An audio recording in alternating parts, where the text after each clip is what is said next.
વંદના, વંદના.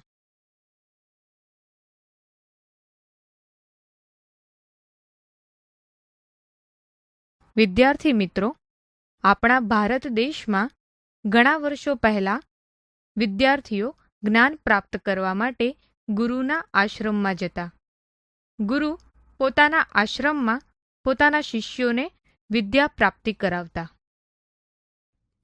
વિદ્યાર્થી મિત્રો, આપણી સંસ્કૃતિમાં શુભ કાર્યની શરૂઆત કરતા પહેલા ઈશ્વરની સ્તુતિ કરવામાં આવે છે. આજે આપણે સંસ્કૃત ભાષા શીખતા પહેલા આદરણીય ગુરુજી, પ્રથમ પૂજ્ય ગણપતિ તથા વિદ્યાની દેવી સરસ્વતીને પ્રણામ કરી તેમની સ્તુતિ કરીશું. ગુરુર્બ્રહ્મા ગુરુર્વિષ્ણુ ગુરુર્દેવો મહેશ્વરઃ ગુરુ સાક્ષાત પરબ્રહ્મ તસ્મૈ શ્રી ગુરવે નમઃ.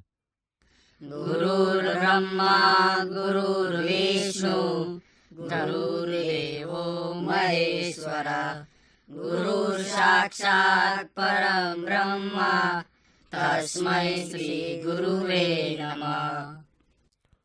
વિદ્યાર્થી મિત્રો, ગુરુ બ્રહ્મા, વિષ્ણુ અને મહેશનું સ્વરૂપ છે. આ ત્રણેય દેવોનો અંશ ગુરુ સ્વરૂપે સાક્ષાત આપણી સામે હોય છે. ગુરુ એ જ સાક્ષાત પરબ્રહ્મ છે. આથી વિદ્યા પ્રાપ્તિ સમયે આપણે આપણા ગુરુજીને પ્રણામ કરવા જોઈએ. વિદ્યાર્થી મિત્રો, આપણે કોઈ પણ શુભ કાર્યની શરૂઆત કરતા પહેલા પ્રથમ પૂજ્ય એવા ગણપતિની આરાધના કરવી જોઈએ.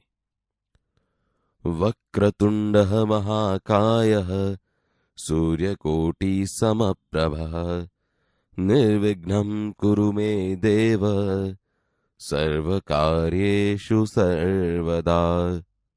વક્રતુંડ મહાકાય સૂર્યકોટિ સમપ્રભ નિર્વિઘ્ન કુરુ મે દેવ સર્વકાર્યેષુ સર્વદા.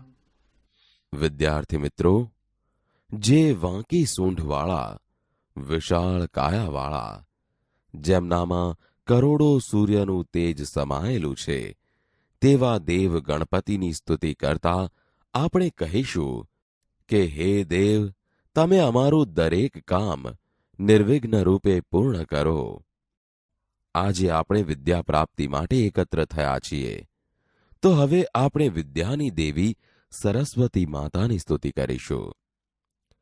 નમસ્તે શારદે દેવી વીણા પુસ્તકધારિણી વિદ્યારંભમ કરિષ્યામિ પ્રસન્ના ભવ સર્વદા.